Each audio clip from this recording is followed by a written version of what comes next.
Ladies and gentlemen, this Red Gaming Intercom video, let us go through the best graphics cards of January 2014. This, of course, is aimed at gamers. There are a couple of caveats before we start, as you'd expect. Firstly, I've also written this out as an article which has the specifications of the various cards that I've recommended down in writing, as well as their base prices, as well as their names, just in case maybe you don't hear me. So that could be an option. Second thing, right now the graphics card market is not exactly stable. There are a couple of issues. We're going to talk about some of them as we're going through the video, but primarily pricing is a bit weird at the moment on a couple of cards. We'll speak about that as we go through. And technologies like Nvidia's G-Sync, AMD Mantle, True Audio, FreeSync, as well as very slow emergence of GPGPU, makes some of this stuff very personalized. In other words, if you're really interested in Nvidia's G-Sync, then that's probably going to heavily influence your decisions based on, that alone. Also, in addition to all of that, you've got the new Maxwell GPUs. So, in short, with those new cards that are somewhat waiting in the wings, we're not sure when they're going to be released. We know that most likely some point in mid-February we're going to be seeing the GTX 750 Ti. That is going to be Maxwell based, but when, for example, the Maxwell GTX 780 Ti equivalent, whatever that's going to end up being called, emerges, is completely unknown. So it could be, for example, March, or it could be a lot later. We just simply don't know. So with all of that said, let's go into it. So I would recommend, before anyone makes a decision on their card, to also think about what technologies and what games you're going to be playing. I'm not necessarily talking so much even about benchmarks here. I more mean what's important for you. And as I mentioned earlier, G-Sync is going to definitely be a factor, as well as AMD's True Audio. Mantle is looking to be very impressive, but it only supports certain games right now. So my advice to you would be to look at the games that Mantle is going to support. Confirmed. Same thing with True Audio. For example, if you're a big Battlefield 4 fan and you can't afford a really high-end graphics card, then going AMD is probably the smarter option, because you're going to get that huge boost with Mantle technology, most likely, although that's not been 100% confirmed, but it probably will extend to even lower range cards, and so that's a good option. With that said, let's get on with the list. So if you've got around $100 US, these are all the lowest prices possible. So your mileage may vary. I'm also going to be reading out some of the specifications, certainly not all of them. As I said, a more complete list is on the website. And obviously, as you guys are most likely aware, things such as core clock, memory clock can depend on the manufacturer. Sometimes they'll maybe go a little bit above reference, and once again, the prices are like the low end. You can certainly pay more, particularly if, for example, you're going to get like the 780 GTX 780 Ti with like water cooling or something ridiculous. But for the low end, for around $120 or 90 Great British pounds, you probably can't go far wrong with the 7790. It's got 896 shader units, 56 texture units, 16 ROPS, runs at 1000 megahertz, which is 1500 megahertz GDDR5, and that's a 128-bit bus. It's a quite nice card. There's two configurations available, 1 or 2 gigabytes. Now, at the time of pricing, and bear in mind, card prices fluctuate all the time, but it's not that much more expensive than the 7770, and you're going to get a lot more power out of it. It also, of course, does support Mantle, OpenGL, DX, the latest versions. Honestly, if you're at a quite low budget, or you're looking for a card to tide you over until like the next generation of things, for example, let's say you've just moved from like an old system and you just got rid of all your old bits, and you need like a system for now until like the new Maxwell cards, just for example, then you certainly can't go far wrong with this card. 1080p gaming is definitely obtainable, but you're probably not going to be able to go too crazy with anti-aliasing, and you might have to turn down settings a little bit on certain games. So that's definitely a good option. Sticking with AMD for the time being, we're going to discuss the R9 270X. It's around 180 or 150 depending on dollars or pounds. It's a great card, and AMD themselves have acknowledged that it is designed for 1080p. Right? You've got 1280 stream processors, 32 ROPs, 925 MHz core, 5.6 GHz effective GDDR5 memory on a 256-bit bus. It comes standard with 2 GB of memory as well. It can overclock quite nicely, which means that typically it can go as fast as, say, the 270X, which, as I said, is designed primarily for 1080p in mind. It's definitely worth it if your budget isn't super crazy high and you're just looking for something to pretty much destroy most titles. What about if your budget is a little bit bigger, or you want to play with 1080p with lots of anti-aliasing, or you want to play higher than 1080p, for example 1440p? Well, then I'd probably recommend the GTX 770. It's available for 340 or 250 depending on dollars or pounds. Us Brits get a pretty good price on that, may I add. It's basically, for all intents and purposes, in terms of specs, the GTX 680. So in other words, the previous generation. In terms of architecture, it's got a few tweaks here and there. You've got 1536 shader units, 128 texture units, 32 ROPs, and so on. It's a really nice card. The major issue with this card is going to be that it's only got 2 GB of memory. This could be a slight issue, for example, if down the line you decide to SLI. For example, let's say you have a card now, you buy it, and you decide, say, 6 months down the line to SLI it, in other words, run 2 simultaneously, and then you decide to start really cranking up the resolutions. You could get memory issues, but for most people, I'd say that for 2 GB of memory, you're probably going to be fine, particularly at 1080p. I'd recommend doing a little bit of fighting with pricing, because once again, the prices on this, because of memory right now, is going up and down all the time.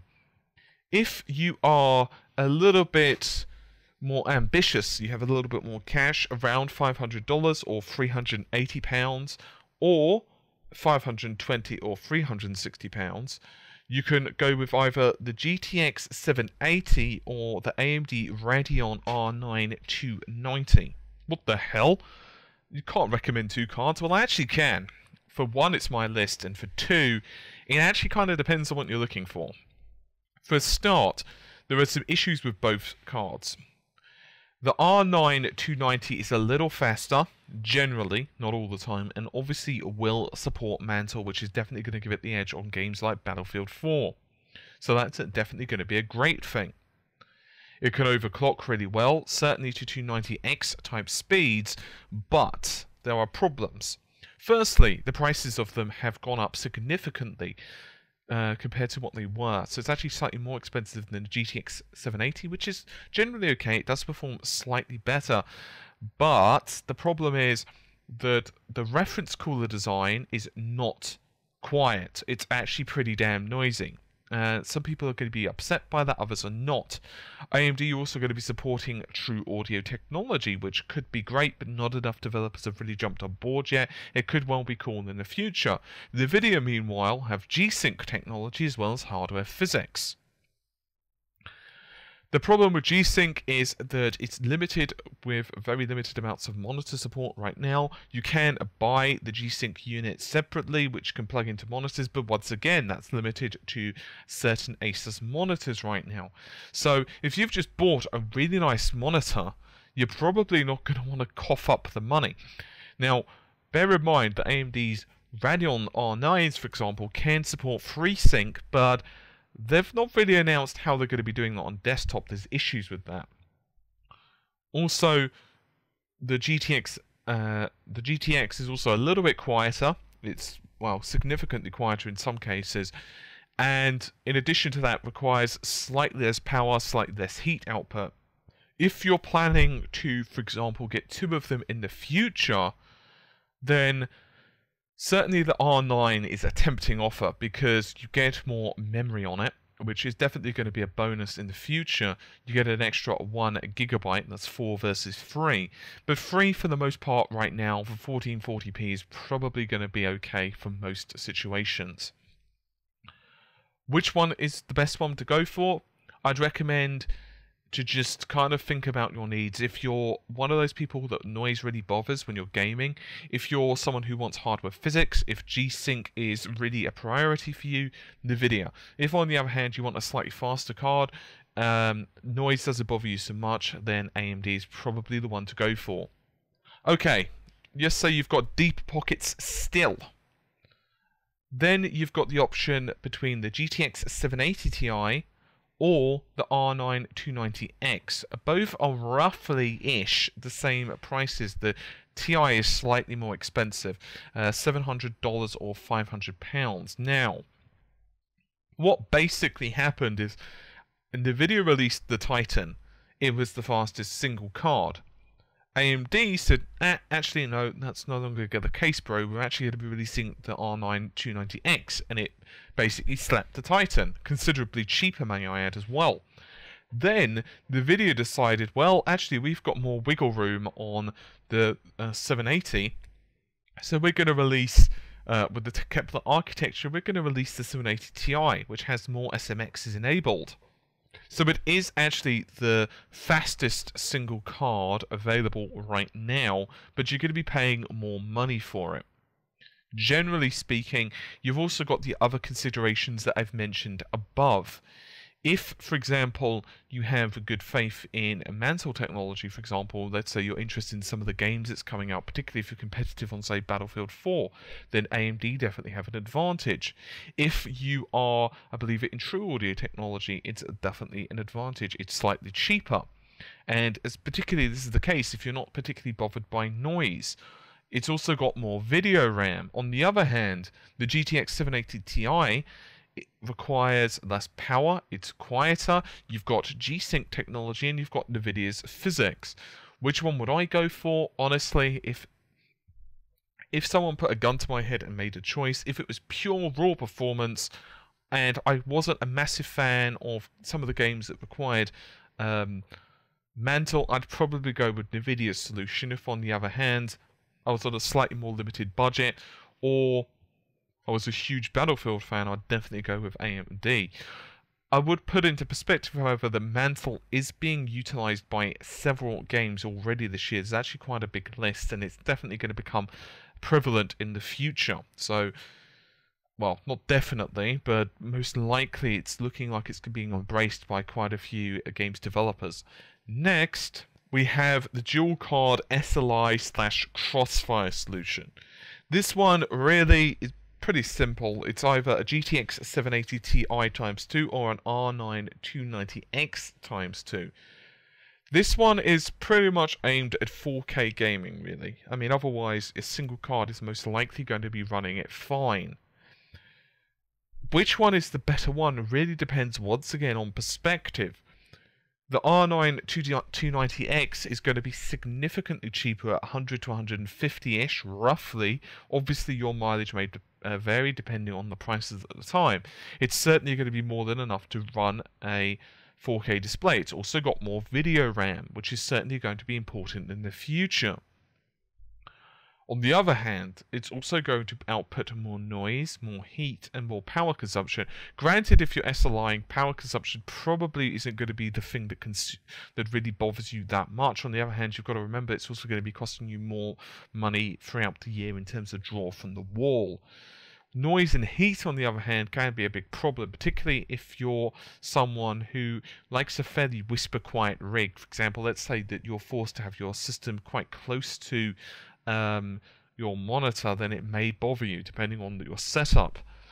Also, the same caveats that I've mentioned a dozen different times. Are you going to care about G-Sync? Remember, FreeSync is going to be available for AMD, but they've not really given that much detail yet compared to Nvidia. Nvidia's G-Sync is working, it looks really good, and you will be able to buy. You can basically buy it now. The problem is it's very limited in terms of monitors it supports, and so I don't 100% know if you should say, hey, you know what, I want G-Sync, so therefore I'm going to be going with Nvidia. I don't really think that these options are the real reason you should buy a graphics card, so I'd just kind of think about that. Finally, this is nothing to do with the solutions available today.